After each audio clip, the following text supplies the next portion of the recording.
Many people have heard of COINTELPRO, the FBI program to spy on and disrupt political organizing in the US. But did you know the CIA had an equivalent program that was even more shadowy and disturbing? I'm talking about Operation Chaos.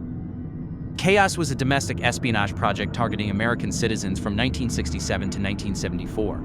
The program was established under President Lyndon Johnson and continued through the presidency of Richard Nixon. The CIA had broad authority to conduct the operation as they saw fit, leaving them free to spy on and disrupt any individuals or groups that they deemed subversive.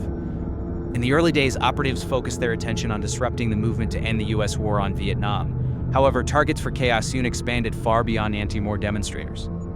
CIA Director Richard Helms admitted as early as 1967 that they'd found, quote, no evidence of any contact between the most prominent peace movement leaders and foreign embassies in the US or abroad. Regardless, the program was not only allowed to continue, but actually expanded. The civil rights movement, trade unions, the socialist movement, and the fights for women's liberation and queer liberation were some of the primary targets for Chaos operatives. The CIA subjected left-wing groups, including the Black Panther Party, the Young Lords, and Students for a Democratic Society, to surveillance, infiltration, entrapment, and physical attacks, deliberately creating an atmosphere of paranoia and discord that tore these organizations apart. By the time the program allegedly came to an end in 1974, CIA operatives had compiled a database with information on 300,000 American citizens targeted for surveillance, and roughly 1,000 different political parties, activist organizations, and student groups.